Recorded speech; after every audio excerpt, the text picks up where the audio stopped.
اللہ کے نام سے جو رحمان اور رحیم ہے۔ تعریف اللہ ہی کے لیے ہے جو تمام کائنات کا رب ہے، رحمان اور رحیم ہے، روز جزا کا مالک ہے۔ ہم تیری ہی عبادت کرتے ہیں اور تجھی سے مدد مانگتے ہیں۔ ہمیں سیدھا راستہ دکھا، ان لوگوں کا راستہ جن پر تو نے انعام فرمایا، ان لوگوں کا راستہ جن پر تو نے انعام فرمایا، جو ماتوب نہیں ہوئے، جو بھٹکے ہوئے نہیں ہیں۔ اللہ کے نام سے جو رحمان اور رحیم ہے۔ الف لام میم، یہ اللہ کی کتاب ہے، اس میں کوئی شک نہیں ہے۔ ہدایت ہے ان پرہیزگاروں کے لیے جو غیب پر ایمان لاتے ہیں، نماز قائم کرتے ہیں، جو رزق ہم نے ان کو دیا ہے اس میں سے خرچ کرتے ہیں۔ جو کتاب تم پر نازل کی گئی ہے یعنی قرآن، اور جو کتابیں تم سے پہلے نازل کی گئی تھیں، ان سب پر ایمان لاتے ہیں اور آخرت پر یقین رکھتے ہیں۔ ایسے لوگ اپنے رب کی طرف سے راہ راست پر ہیں اور وہی فلاح پانے والے ہیں۔ جن لوگوں نے ان باتوں کو تسلیم کرنے سے انکار کر دیا، ان کے لیے یکساں ہے، خواہ تم انہیں خبردار کرو یا نہ کرو، بہرحال وہ ماننے والے نہیں ہیں۔ اللہ نے ان کے دلوں اور ان کے کانوں پر مہر لگا دی ہے اور ان کی آنکھوں پر پردہ پڑ گیا ہے، وہ سخت سزا کے مستحق ہیں۔ بعض لوگ ایسے بھی ہیں جو کہتے ہیں ہم اللہ پر اور آخرت کے دن پر ایمان لائے ہیں، حالانکہ در حقیقت وہ مومن نہیں ہیں۔ وہ اللہ اور ایمان لانے والوں کے ساتھ دھوکہ بازی کر رہے ہیں، مگر دراصل وہ خود اپنے آپ ہی کو دھوکے میں ڈال رہے ہیں اور انہیں اس کا شعور نہیں ہے۔ ان کے دلوں میں ایک بیماری ہے جسے اللہ نے اور زیادہ بڑھا دیا ہے، اور جو جھوٹ وہ بولتے ہیں اس کی پاداش میں ان کے لیے دردناک سزا ہے۔ جب کبھی ان سے کہا گیا کہ زمین میں فساد برپا نہ کرو تو انہوں نے یہی کہا کہ ہم تو اصلاح کرنے والے ہیں۔ خبردار، حقیقت میں یہی لوگ مفسد ہیں، مگر انہیں شعور نہیں ہے۔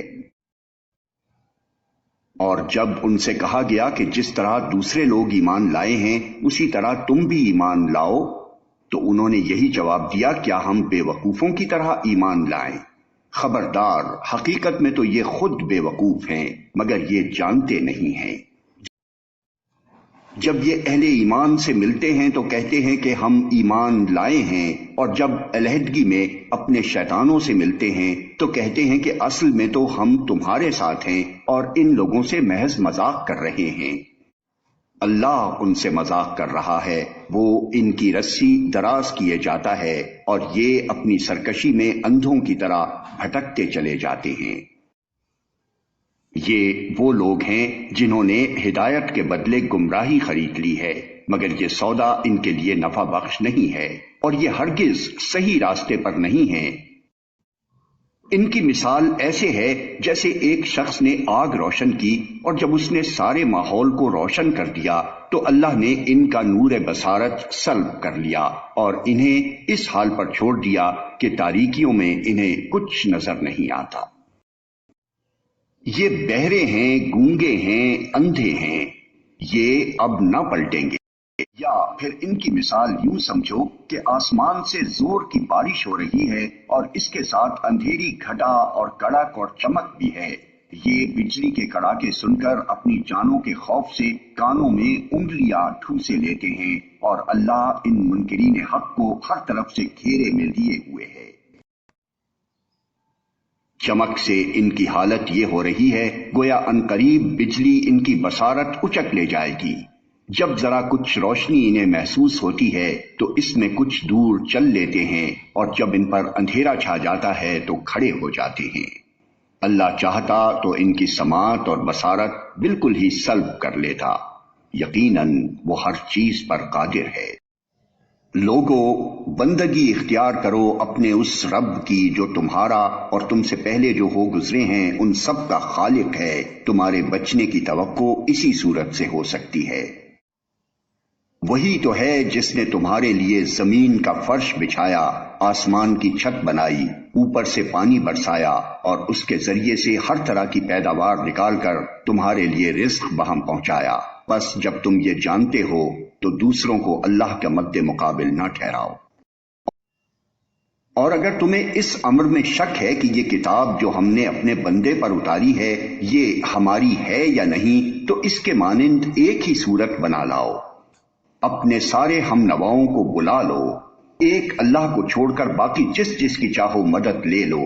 اگر تم سچے ہو تو یہ کام کر کے دکھاؤ. لیکن اگر تم نے ایسا نہ کیا اور یقیناً کبھی نہیں کر سکتے تو ڈرو اس آگ سے جس کا ایندھن بنیں گے انسان اور پتھر، جو مہیا کی گئی ہے منکرین حق کے لیے. اور اے پیغمبر، جو لوگ اس کتاب پر ایمان لے آئیں اور اس کے مطابق اپنے عمل درست کر لیں، انہیں خوشخبری دے دو کہ ان کے لیے ایسے باغ ہیں جن کے نیچے نہریں بہتی ہوں گی. ان باغوں کے پھل صورت میں دنیا کے پھلوں سے ملتے جلتے ہوں گے. جب کوئی پھل انہیں کھانے کو دیا جائے گا تو وہ کہیں گے کہ ایسے ہی پھل اس سے پہلے دنیا میں ہم کو دیے جاتے تھے. ان کے لیے وہاں پاکیزہ بیویاں ہوں گی اور وہ وہاں ہمیشہ رہیں گے.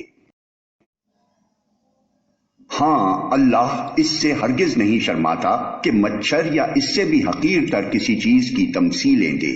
جو لوگ حق بات کو قبول کرنے والے ہیں وہ انہی تمثیلوں کو دیکھ کر جان لیتے ہیں کہ یہ حق ہے جو ان کے رب ہی کی طرف سے آیا ہے. اور جو ماننے والے نہیں ہیں وہ انہیں سن کر کہنے لگتے ہیں کہ ایسی تمثیلوں سے اللہ کو کیا سروکار. اس طرح اللہ ایک ہی بات سے بہتوں کو گمراہی میں مبتلا کر دیتا ہے اور بہتوں کو راہ راست دکھا دیتا ہے. اور گمراہی میں وہ انہی کو مبتلا کرتا ہے جو فاسق ہیں. اللہ کے عہد کو مضبوط باندھ لینے کے بعد توڑ دیتے ہیں. اللہ نے جسے جوڑنے کا حکم دیا ہے اسے کاٹتے ہیں اور زمین میں فساد برپا کرتے ہیں. حقیقت میں یہی لوگ نقصان اٹھانے والے ہیں. تم اللہ کے ساتھ کفر کا رویہ کیسے اختیار کرتے ہو حالانکہ تم بے جان تھے، اس نے تم کو زندگی عطا کی، پھر وہی تمہاری جان سلب کرے گا، پھر وہی تمہیں دوبارہ زندگی عطا کرے گا، پھر اسی کی طرف تمہیں پلٹ کر جانا ہے. وہی تو ہے جس نے تمہارے لیے زمین کی ساری چیزیں پیدا کی، پھر اوپر کی طرف توجہ فرمائی اور 7 آسمان استوار کیے، اور وہ ہر چیز کا علم رکھنے والا ہے. پھر ذرا اس وقت کا تصور کرو جب تمہارے رب نے فرشتوں سے کہا تھا کہ میں زمین میں ایک خلیفہ بنانے والا ہوں. انہوں نے عرض کیا کیا آپ زمین میں کسی ایسے کو مقرر کرنے والے ہیں جو اس کے انتظام کو بگاڑ دے گا اور خون ریزیاں کرے گا. آپ کی حمد و ثنا کے ساتھ تسبیح اور آپ کے لیے تقدیس تو ہم کر ہی رہے ہیں. فرمایا میں جانتا ہوں جو کچھ تم نہیں جانتے. اس کے بعد اللہ نے آدم کو ساری چیزوں کے نام سکھائے، پھر انہیں فرشتوں کے سامنے پیش کیا اور فرمایا اگر تمہارا خیال صحیح ہے کہ کسی خلیفہ کے تقرر سے انتظام بگڑ جائے گا تو ذرا ان چیزوں کے نام بتاؤ. انہوں نے عرض کیا نقص سے پاک تو آپ ہی کی ذات ہے، ہم تو بس اتنا ہی علم رکھتے ہیں جتنا آپ نے ہم کو دے دیا ہے. حقیقت میں سب کچھ جاننے اور سمجھنے والا آپ کے سوا کوئی نہیں.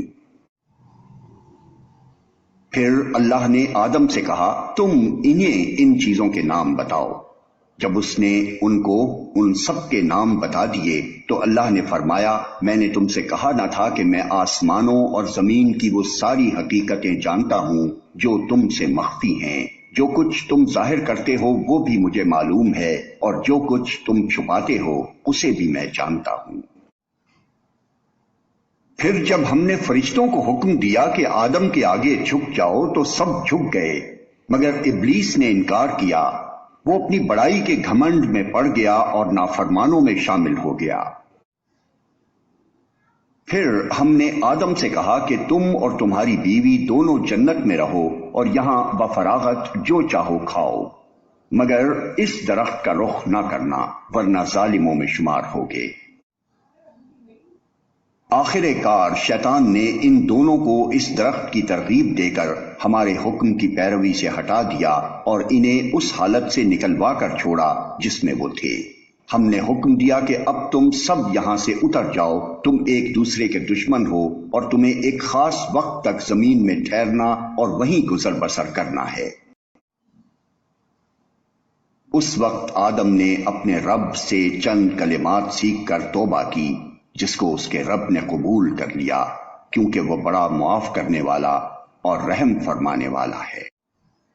ہم نے کہا کہ تم سب یہاں سے اتر جاؤ، پھر جو میری طرف سے کوئی ہدایت تمہارے پاس پہنچے تو جو لوگ میری اس ہدایت کی پیروی کریں گے ان کے لیے کسی خوف اور رنج کا موقع نہ ہوگا، اور جو اس کو قبول کرنے سے انکار کریں گے اور ہماری آیات کو جھٹلائیں گے وہ آگ میں جانے والے لوگ ہیں جہاں وہ ہمیشہ رہیں گے۔ اے بنی اسرائیل، ذرا خیال کرو میری اس نعمت کا جو میں نے تم کو عطا کی تھی۔ میرے ساتھ تمہارا جو عہد تھا اسے تم پورا کرو، تو میرا جو عہد تمہارے ساتھ تھا اسے میں پورا کروں، اور مجھی سے تم ڈرو۔ اور میں نے جو کتاب بھیجی ہے اس پر ایمان لاؤ، یہ اس کتاب کی تائید میں ہے جو تمہارے پاس پہلے سے موجود تھی، لہٰذا سب سے پہلے تم ہی اس کے منکر نہ بن جاؤ۔ تھوڑی قیمت پر میری آیات کو نہ بیچ ڈالو اور میرے غضب سے بچو۔ باطل کا رنگ چڑھا کر حق کو مشتبہ نہ بناؤ اور نہ جانتے بوجھتے حق کو چھپانے کی کوشش کرو۔ نماز قائم کرو اور زکوٰۃ دو، اور جو لوگ میرے آگے جھک رہے ہیں ان کے ساتھ تم بھی جھک جاؤ۔ تم دوسروں کو تو نیکی کا راستہ اختیار کرنے کے لیے کہتے ہو مگر اپنے آپ کو بھول جاتے ہو، حالانکہ تم کتاب کی تلاوت کرتے ہو۔ کیا تم عقل سے بالکل ہی کام نہیں لیتے؟ صبر اور نماز سے مدد لو، بے شک نماز ایک سخت مشکل کام ہے، مگر ان فرما بردار بندوں کے لیے مشکل نہیں ہے جو سمجھتے ہیں کہ آخر کار انہیں اپنے رب سے ملنا اور اسی کی طرف پلٹ کر جانا ہے۔ اے بنی اسرائیل، یاد کرو میری اس نعمت کو جس سے میں نے تمہیں نوازا تھا، اور اس بات کو کہ میں نے تمہیں دنیا کی ساری قوموں پر فضیلت عطا کی تھی۔ اور ڈرو اس دن سے جب کوئی کسی کے کام نہ آئے گا، نہ کسی کی طرف سے سفارش قبول ہوگی، نہ کسی کو فدیہ لے کر چھوڑا جائے گا، اور نہ مجرموں کو کہیں سے مدد مل سکے گی۔ یاد کرو وہ وقت جب ہم نے تم کو فرعونیوں کی غلامی سے نجات بخشی۔ انہوں نے تمہیں سخت عذاب میں مبتلا کر رکھا تھا، تمہارے لڑکوں کو ذبح کرتے تھے اور تمہاری لڑکیوں کو زندہ رہنے دیتے تھے، اور اس حالت میں تمہارے رب کی طرف سے تمہاری بڑی آزمائش تھی۔ یاد کرو وہ وقت جب ہم نے سمندر پھاڑ کر تمہارے لیے راستہ بنایا، پھر اس میں سے تمہیں بخیریت گزروا دیا، پھر وہیں تمہاری آنکھوں کے سامنے فرعونیوں کو غرقاب کیا۔ یاد کرو جب ہم نے موسیٰ کو 40 شبانہ روز کی قرارداد پر بلایا تو اس کے پیچھے تم بچڑے کو اپنا معبود بنا بیٹھے، اس وقت تم نے بڑی زیادتی کی تھی، مگر اس پر بھی ہم نے تمہیں معاف کر دیا کہ شاید اب تم شکر گزار بنو۔ یاد کرو کہ ٹھیک اس وقت جب تم یہ ظلم کر رہے تھے ہم نے موسیٰ کو کتاب اور فرقان عطا کی تاکہ تم اس کے ذریعے سے سیدھا راستہ پا سکو۔ یاد کرو جب موسیٰ یہ نعمت لیے ہوئے پلٹا تو اس نے اپنی قوم سے کہا کہ لوگو، تم نے بچڑے کو معبود بنا کر اپنے اوپر سخت ظلم کیا ہے، لہٰذا تم اپنے خالق کے حضور توبہ کرو اور اپنی جانوں کو ہلاک کرو، اسی میں تمہارے خالق کے نزدیک تمہاری بہتری ہے۔ اس وقت تمہارے خالق نے تمہاری توبہ قبول کر لی کہ وہ بڑا معاف کرنے والا اور رحم فرمانے والا ہے۔ یاد کرو جب تم نے موسیٰ سے کہا تھا کہ ہم تمہارے کہنے کا ہرگز یقین نہ کریں گے جب تک کہ اپنی آنکھوں سے علانیہ خدا کو تم سے کلام کرتے نہ دیکھ لیں۔ اس وقت تمہارے دیکھتے دیکھتے ایک زبردست صاعقے نے تم کو آ لیا۔ تم بے جان ہو کر گر چکے تھے، مگر پھر ہم نے تم کو جلا اٹھایا، شاید کہ اس احسان کے بعد تم شکر گزار بن جاؤ۔ ہم نے تم پر ابر کا سایہ کیا، من و سلوہ کی غذا تمہارے لیے فراہم کی، اور تم سے کہا کہ جو پاک چیزیں ہم نے تمہیں بخشی ہیں انہیں کھاؤ، مگر تمہارے اسلاف نے جو کچھ کیا وہ ہم پر ظلم نہ تھا، بلکہ انہوں نے آپ اپنے ہی اوپر ظلم کیا۔ پھر یاد کرو جب ہم نے کہا تھا کہ یہ بستی جو تمہارے سامنے ہے اس میں داخل ہو جاؤ، اس کی پیداوار جس طرح چاہو مزے سے کھاؤ، مگر بستی کے دروازے میں سجدہ ریز ہوتے ہوئے داخل ہونا اور کہتے جانا حتۃ حتۃ، ہم تمہاری خطاؤں سے درگزر کریں گے اور نیکوکاروں کو مزید فضل و کرم سے نوازیں گے۔ مگر جو بات کہی گئی تھی ظالموں نے اسے بدل کر کچھ اور کر دیا، آخر کار ہم نے ظلم کرنے والوں پر آسمان سے عذاب نازل کیا، یہ سزا تھی ان نافرمانیوں کی جو وہ کر رہے تھے۔ یاد کرو جب موسیٰ نے اپنی قوم کے لیے پانی کی دعا کی تو ہم نے کہا کہ فلاں چٹان پر اپنا عصا مارو، چنانچہ اس سے 12 چشمے پھوٹ نکلے، اور ہر قبیلے نے جان لیا کہ کون سی جگہ اس کے پانی لینے کی ہے۔ اس وقت یہ ہدایت کر دی گئی تھی کہ اللہ کا دیا ہوا رزق کھاؤ پیو اور زمین میں فساد نہ پھیلاتے پھرو۔ یاد کرو جب تم نے کہا تھا کہ اے موسیٰ ہم ایک ہی طرح کے کھانے پر صبر نہیں کر سکتے، اپنے رب سے دعا کرو کہ ہمارے لیے زمین کی پیداوار، ساگ، ترکاری، کھیرا، ککڑی، گیہوں، لہسن، پیاز، دال وغیرہ پیدا کرے۔ تو موسیٰ نے کہا کیا ایک بہتر چیز کی بجائے تم ادنا درجے کی چیزیں لینا چاہتے ہو؟ اچھا کسی شہری آبادی میں جا رہو، جو کچھ تم مانگتے ہو وہاں مل جائے گا۔ آخر کار نوبت یہاں تک پہنچی کہ ذلت و خواری اور پستی اور بدحالی ان پر مسلط ہو گئی اور وہ اللہ کے غضب میں گر گئے۔ یہ نتیجہ تھا اس کا کہ وہ اللہ کی آیات سے کفر کرنے لگے اور پیغمبروں کو ناحق قتل کرنے لگے۔ یہ نتیجہ تھا ان کی نافرمانیوں کا اور اس بات کا کہ وہ حدود شرع سے نکل جاتے تھے۔ یقین جانو کہ نبی عربی کو ماننے والے ہوں یا یہودی، عیسائی ہوں یا صوابی، جو بھی اللہ اور روز آخر پر ایمان لائے گا اور نیک عمل کرے گا، اس کا اجر اس کے رب کے پاس ہے اور اس کے لیے کسی خوف اور رنج کا موقع نہیں ہے۔ یاد کرو وہ وقت جب ہم نے طور کو تم پر اٹھا کر تم سے پختہ عہد لیا تھا اور کہا تھا کہ جو کتاب ہم تمہیں دے رہے ہیں اسے مضبوطی کے ساتھ تھامنا اور جو احکام و ہدایات اس میں درج ہیں انہیں یاد رکھنا، اسی ذریعے سے توقع کی جا سکتی ہے کہ تم تقوی کی روش پر چل سکو گے۔ مگر اس کے بعد تم اپنے عہد سے پھر گئے، اس پر بھی اللہ کے فضل اور اس کی رحمت نے تمہارا ساتھ نہ چھوڑا، ورنہ تم کبھی کے تباہ ہو چکے ہوتے۔ پھر تمہیں اپنی قوم کے ان لوگوں کا قصہ تو معلوم ہی ہے جنہوں نے سبت کا قانون توڑا تھا۔ ہم نے انہیں کہہ دیا کہ بندر بن جاؤ اور اس حال میں رہو کہ ہر طرف سے تم پر دھتکار پھٹکار پڑے۔ اس طرح ہم نے ان کے انجام کو اس زمانے کے لوگوں اور بعد کی آنے والی نسلوں کے لیے عبرت اور ڈرنے والوں کے لیے نصیحت بنا کر چھوڑا۔ پھر وہ واقعہ یاد کرو جب موسیٰ نے اپنی قوم سے کہا کہ اللہ تمہیں ایک گائے ذبح کرنے کا حکم دیتا ہے۔ کہنے لگے کیا تم ہم سے مذاق کرتے ہو؟ موسیٰ نے کہا میں اس سے خدا کی پناہ مانگتا ہوں کہ جاہلوں کی سی باتیں کروں۔ بولے اچھا اپنے رب سے درخواست کرو کہ وہ ہمیں اس گائے کی کچھ تفصیل بتائے۔ موسیٰ نے کہا اللہ کا ارشاد ہے کہ وہ ایسی گائے ہونی چاہیے جو نہ بوڑھی ہو نہ بچیا بلکہ اوسط عمر کی ہو، لہٰذا جو حکم دیا جاتا ہے اس کی تعمیل کرو۔ پھر کہنے لگے اپنے رب سے یہ اور پوچھ دو کہ اس کا رنگ کیسا ہو۔ موسیٰ نے کہا وہ فرماتا ہے زرد رنگ کی گائے ہونی چاہیے جس کا رنگ ایسا شوخ ہو کہ دیکھنے والوں کا جی خوش ہو جائے۔ پھر بولے اپنے رب سے صاف صاف پوچھ کر بتاؤ کیسی گائے مطلوب ہے، ہمیں اس کی تعیین میں اشتباہ ہو گیا ہے، اللہ نے چاہا تو ہم اس کا پتہ پا لیں گے۔ موسیٰ نے جواب دیا اللہ کہتا ہے وہ ایسی گائے ہے جس سے خدمت نہیں لی جاتی، نہ زمین جوتتی ہے نہ پانی کھینچتی ہے، صحیح سالم اور بے داغ ہے۔ اس پر وہ پکار اٹھے کہ ہاں اب تم نے ٹھیک پتہ بتایا ہے، پھر انہوں نے اسے ذبح کیا، ورنہ وہ ایسا کرتے معلوم نہ ہوتے تھے۔ اور تمہیں یاد ہے وہ واقعہ جب تم نے ایک شخص کی جان لی تھی، پھر اس کے بارے میں جھگڑنے اور ایک دوسرے پر قتل کا الزام تھوپنے لگے تھے، اور اللہ نے فیصلہ کر لیا تھا کہ جو کچھ تم چھپاتے ہو اسے کھول کر رکھ دے گا۔ اس وقت ہم نے حکم دیا کہ مقتول کی لاش کو اس کے ایک حصے سے ضرب لگاؤ۔ دیکھو اس طرح اللہ مردوں کو زندگی بخشتا ہے اور تمہیں اپنی نشانیاں دکھاتا ہے تاکہ تم سمجھو۔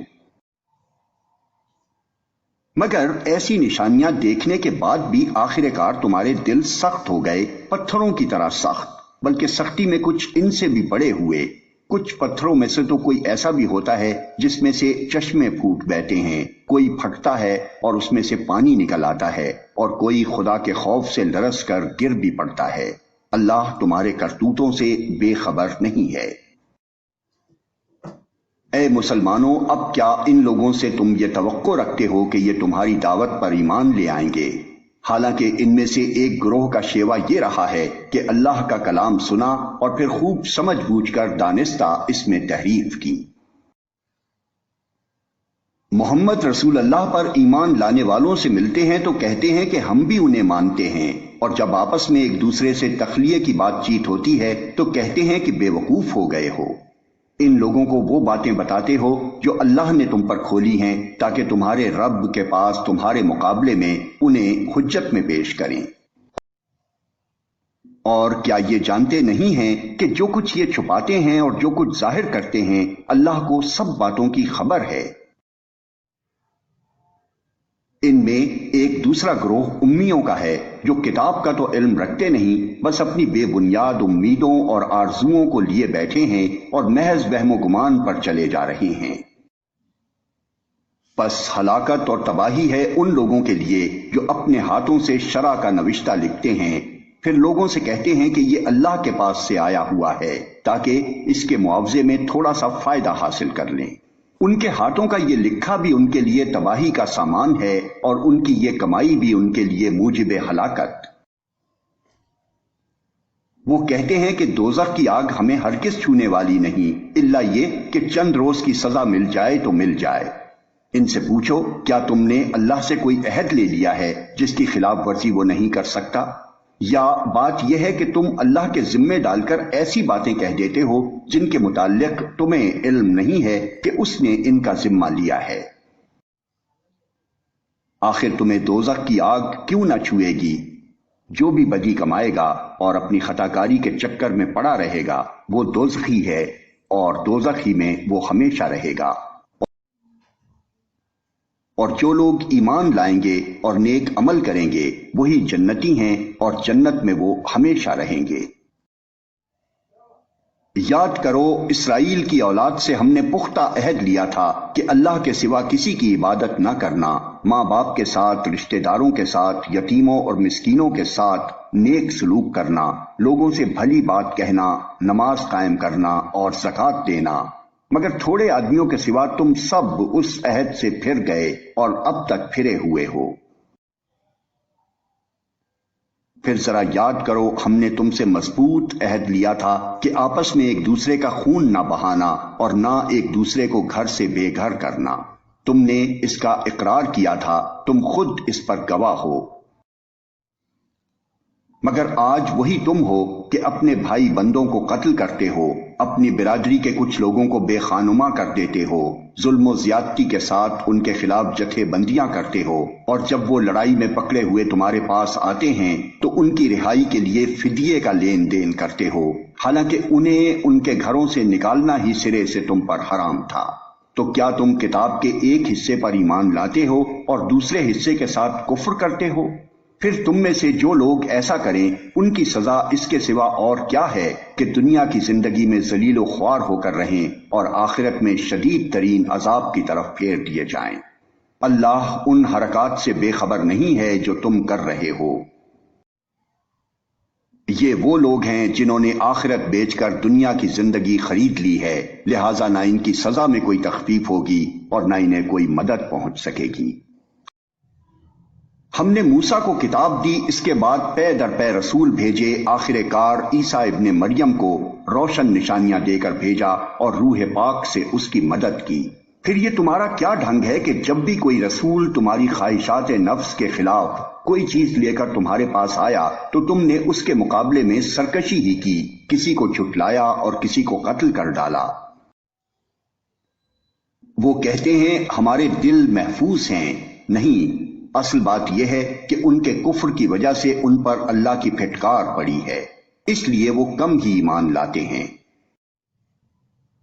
اور اب جو ایک کتاب اللہ کی طرف سے ان کے پاس آئی ہے، اس کے ساتھ ان کا کیا برتاؤ ہے، باوجود کہ وہ اس کتاب کی تصدیق کرتی ہے جو ان کے پاس پہلے سے موجود تھی، باوجود کہ اس کی آمد سے پہلے وہ خود کفار کے مقابلے میں فتح و نصرت کی دعائیں مانگا کرتے تھے، مگر جب وہ چیز آ گئی جسے وہ پہچان بھی گئے تو انہوں نے اسے ماننے سے انکار کر دیا۔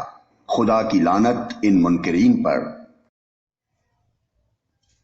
کیسا برا ذریعہ ہے جس سے یہ اپنے نفس کی تسلی حاصل کرتے ہیں کہ جو ہدایت اللہ نے نازل کی ہے اس کو قبول کرنے سے صرف اس ضد کی بنا پر انکار کر رہے ہیں کہ اللہ نے اپنے فضل سے اپنے جس بندے کو خود چاہا نواز دیا، لہذا اب یہ غضب بالائے غضب کے مستحق ہو گئے ہیں اور ایسے کافروں کے لیے سخت ذلت آمیز سزا مقرر ہے۔ جب ان سے کہا جاتا ہے کہ جو کچھ اللہ نے نازل کیا ہے اس پر ایمان لاؤ تو وہ کہتے ہیں کہ ہم تو صرف اس چیز پر ایمان لاتے ہیں جو ہمارے ہاں یعنی نسل اسرائیل میں اتری ہے، اس دائرے کے باہر جو کچھ آیا ہے اسے ماننے سے وہ انکار کرتے ہیں، حالانکہ وہ حق ہے اور اس تعلیم کی تصدیق و تائید کر رہا ہے جو ان کے ہاں پہلے سے موجود تھی۔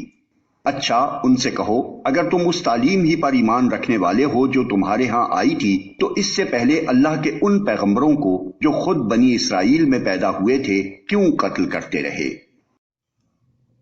تمہارے پاس موسیٰ کیسی کیسی روشن نشانیوں کے ساتھ آیا، پھر بھی تم ایسے ظالم تھے کہ اس کی پیٹھ موڑتے ہی بچڑے کو معبود بنا بیٹھے۔ پھر ذرا اس میثاق کو یاد کرو جو طور کو تمہارے اوپر اٹھا کر ہم نے تم سے لیا تھا، ہم نے تاکید کی تھی کہ جو ہدایات ہم دے رہے ہیں ان کی سختی کے ساتھ پابندی کرو اور کان لگا کر سنو۔ تمہارے اسلاف نے کہا کہ ہم نے سن لیا مگر مانیں گے نہیں، اور ان کی باطل پرستی کا یہ حال تھا کہ دلوں میں ان کے بچڑا ہی بسا ہوا تھا۔ کہو اگر تم مومن ہو تو یہ عجیب ایمان ہے جو ایسی بری حرکات کا تمہیں حکم دیتا ہے۔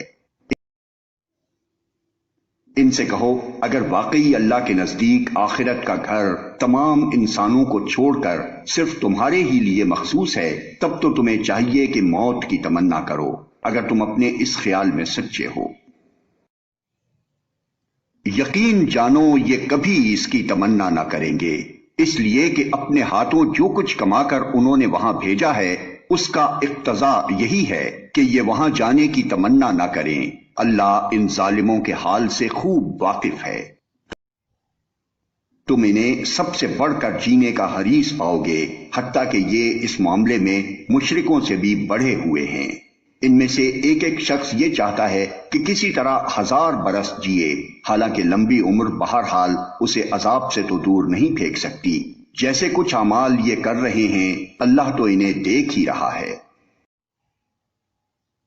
ان سے کہو کہ جو کوئی جبریل سے عداوت رکھتا ہو اسے معلوم ہونا چاہیے کہ جبریل نے اللہ ہی کے اذن سے یہ قرآن تمہارے قلب پر نازل کیا ہے جو پہلے آئی ہوئی کتابوں کی تصدیق و تائید کرتا ہے اور ایمان لانے والوں کے لیے ہدایت اور کامیابی کی بشارت بن کر آیا ہے۔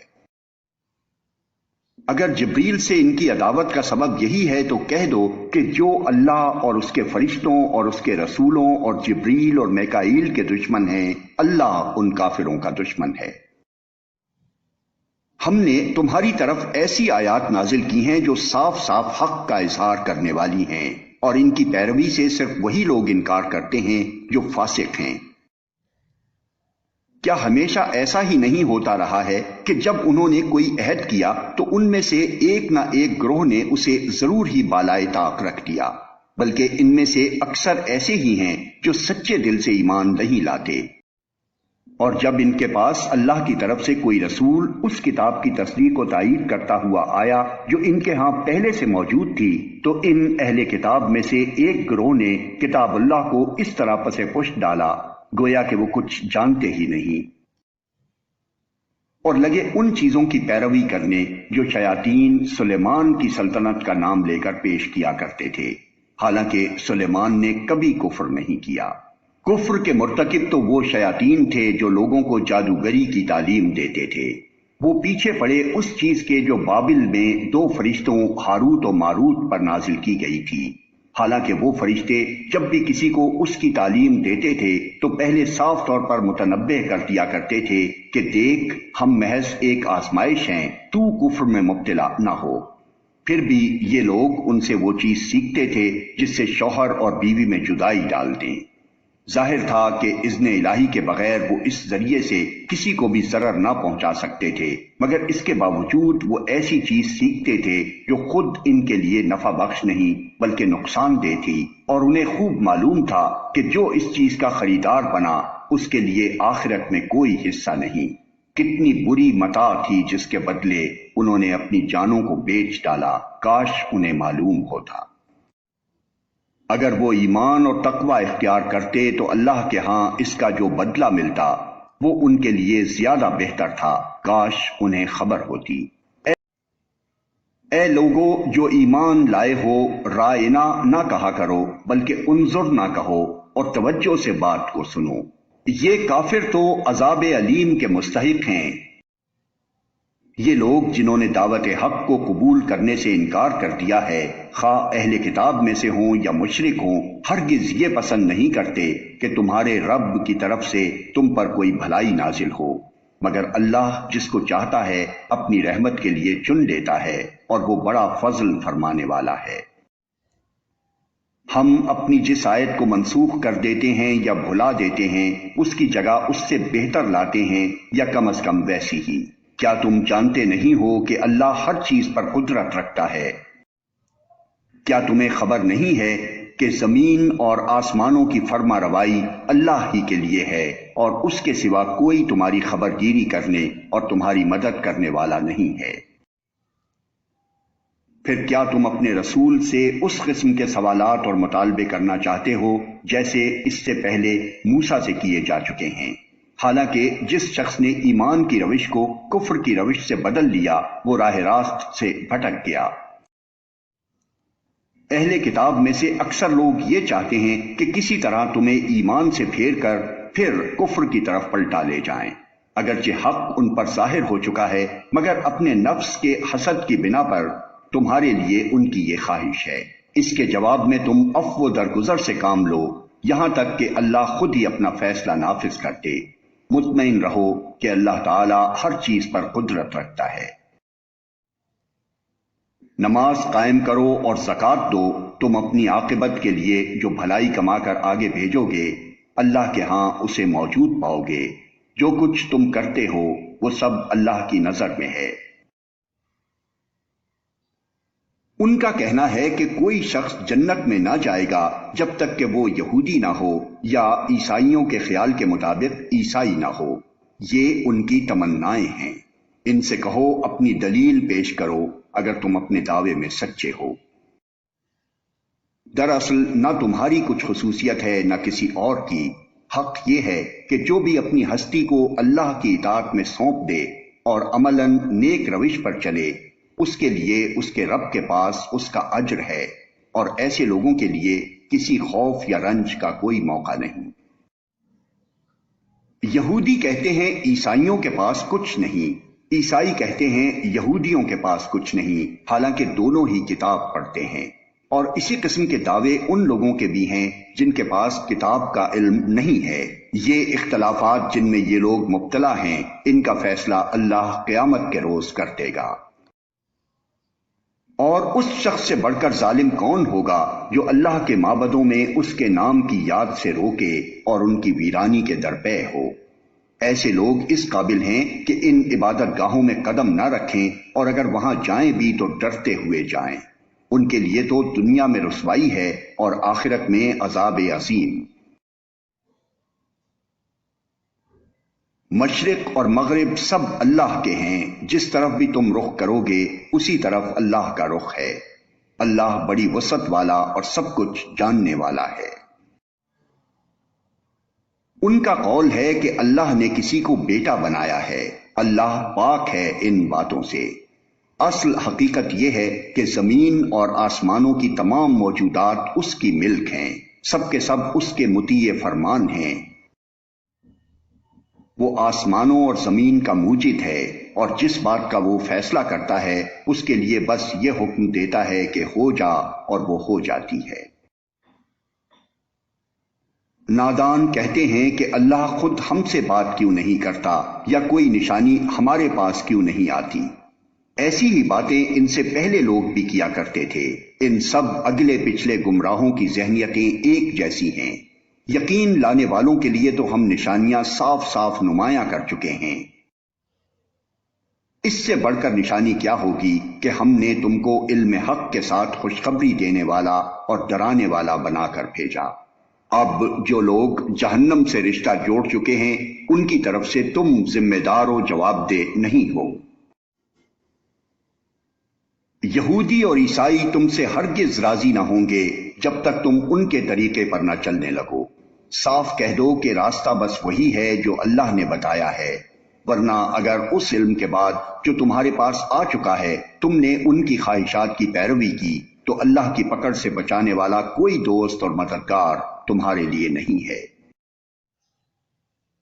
جن لوگوں کو ہم نے کتاب دی ہے وہ اسے اس طرح پڑھتے ہیں جیسا کہ پڑھنے کا حق ہے، وہ اس پر سچے دل سے ایمان لاتے ہیں، اور جو اس کے ساتھ کفر کا رویہ اختیار کریں وہی اصل میں نقصان اٹھانے والے ہیں۔ اے بنی اسرائیل، یاد کرو میری وہ نعمت جس سے میں نے تمہیں نوازا تھا، اور یہ کہ میں نے تمہیں دنیا کی تمام قوموں پر فضیلت دی تھی، اور ڈرو اس دن سے جب کوئی کسی کے ذرا کام نہ آئے گا، نہ کسی سے فدیہ قبول کیا جائے گا، نہ کوئی سفارشی آدمی کو فائدہ دے گی، اور نہ مجرموں کو کہیں سے کوئی مدد پہنچ سکے گی۔ یاد کرو کہ جب ابراہیم کو اس کے رب نے چند باتوں میں آزمایا اور وہ ان سب میں پورا اتر گیا تو اس نے کہا میں تجھے سب لوگوں کا پیشوا بنانے والا ہوں۔ ابراہیم نے عرض کیا اور کیا میری اولاد سے بھی یہی وعدہ ہے؟ اس نے جواب دیا میرا وعدہ ظالموں سے متعلق نہیں ہے۔ اور ہم نے اس گھر کعبے کو لوگوں کے لیے مرکز اور امن کی جگہ قرار دیا تھا، اور لوگوں کو حکم دیا تھا کہ ابراہیم جہاں عبادت کے لیے کھڑا ہوتا ہے اس مقام کو مستقل جائے نماز بنا لو، اور ابراہیم اور اسماعیل کو تاکید کی تھی کہ میرے اس گھر کو طواف اور اعتکاف اور رکوع اور سجدہ کرنے والوں کے لیے پاک رکھو۔ اور یہ کہ ابراہیم نے دعا کی اے میرے رب اس شہر کو امن کا شہر بنا دے، اور اس کے باشندوں میں سے جو اللہ اور آخرت کو مانے انہیں ہر قسم کے پھلوں کا رزق دے۔ جواب میں اس کے رب نے فرمایا اور جو نہ مانے گا دنیا کی چند روزہ زندگی کا سامان تو میں اسے بھی دوں گا، مگر آخر کار اسے عذاب جہنم کی طرف گھسیٹوں گا، اور وہ بدترین ٹھکانہ ہے۔ اور یاد کرو ابراہیم اور اسماعیل جب اس گھر کی دیواریں اٹھا رہے تھے تو دعا کرتے جاتے تھے اے ہمارے رب ہم سے یہ خدمت قبول فرما لے، تو سب کی سننے اور سب کچھ جاننے والا ہے۔ اے رب ہم دونوں کو اپنا مسلم بنا، ہماری نسل سے ایک ایسی قوم اٹھا جو تیری مسلم ہو، ہمیں اپنی عبادت کے طریقے بتا اور ہماری کوتاہیوں سے درگزر فرما، تو بڑا معاف کرنے والا اور رحم فرمانے والا ہے۔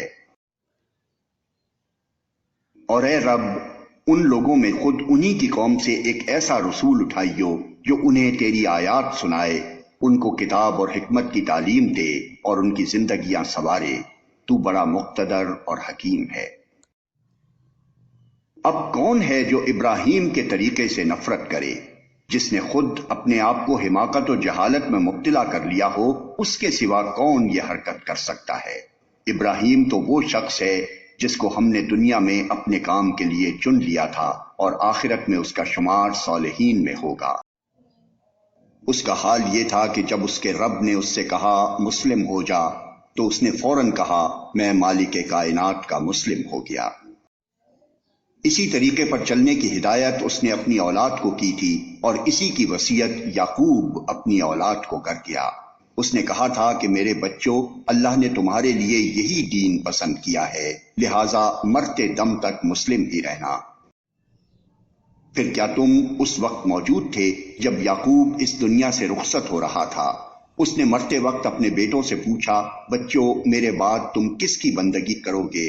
ان سب نے جواب دیا، ہم اسی ایک خدا کی بندگی کریں گے جسے آپ نے اور آپ کے بزرگوں ابراہیم، اسماعیل اور اسحاق نے خدا مانا ہے، اور ہم اسی کے مسلم۔ وہ کچھ لوگ تھے جو گزر چکے، ان کی کمائی ان کے لیے تھی اور تمہاری کمائی تمہارے لیے، تم سے ان کے اعمال کے متعلق سوال نہیں ہوگا۔ یہودی کہتے ہیں یہودی ہو تو راہ راست پاؤ گے، عیسائی کہتے ہیں عیسائی ہو تو ہدایت ملے گی۔ ان سے کہو نہیں، بلکہ سب کو چھوڑ کر ابراہیم کا طریقہ، اور ابراہیم مشرکوں میں سے نہ تھا۔ مسلمانوں کہو کہ ہم ایمان لائے اللہ پر اور اس ہدایت پر جو ہماری طرف نازل ہوئی ہے، اور جو ابراہیم، اسماعیل، اسحاق، یعقوب اور اولاد یعقوب کی طرف نازل ہوئی تھی، اور جو موسیٰ اور عیسیٰ اور دوسرے تمام پیغمبروں کو ان کے رب کی طرف سے دی گئی تھی۔ ہم ان کے درمیان کوئی تفریق نہیں کرتے، اور ہم اللہ کے مسلم ہیں۔ پھر اگر وہ اسی طرح ایمان لائیں جس طرح تم لائے ہو تو ہدایت پر ہیں، اور اگر اس سے منہ پھیریں تو کھلی بات ہے کہ وہ ہٹ دھرمی میں پڑ گئے ہیں، لہٰذا اطمینان رکھو کہ ان کے مقابلے میں اللہ تمہاری حمایت کے لیے کافی ہے، وہ سب کچھ سنتا اور جانتا ہے۔ کہو اللہ کا رنگ اختیار کرو، اس کے رنگ سے اچھا اور کس کا رنگ ہوگا، اور ہم اسی کی بندگی کرنے والے لوگ ہیں۔ اے نبی، ان سے کہو کیا تم اللہ کے بارے میں ہم سے جھگڑتے ہو، حالانکہ وہی ہمارا رب بھی ہے اور تمہارا رب بھی۔ ہمارے اعمال ہمارے لیے ہیں، تمہارے اعمال تمہارے لیے، اور ہم اللہ ہی کے لیے اپنی بندگی کو خالص کر چکے ہیں۔ یا پھر کیا تمہارا کہنا یہ ہے کہ ابراہیم، اسماعیل، اسحاق، یعقوب اور اولاد یعقوب سب کے سب یہودی تھے یا نصرانی تھے؟ کہو تم زیادہ جانتے ہو یا اللہ؟ اس شخص سے بڑا ظالم اور کون ہوگا جس کے ذمے اللہ کی طرف سے ایک گواہی ہو اور وہ اسے چھپائے؟ تمہاری حرکات سے اللہ غافل تو نہیں ہے۔ وہ کچھ لوگ تھے جو گزر گئے، جو کچھ انہوں نے کمایا وہ ان کے لیے ہے، اور جو کچھ تم کماؤ گے وہ تمہارے لیے ہے۔ تم سے یہ نہ پوچھا جائے گا کہ وہ کیا کرتے تھے۔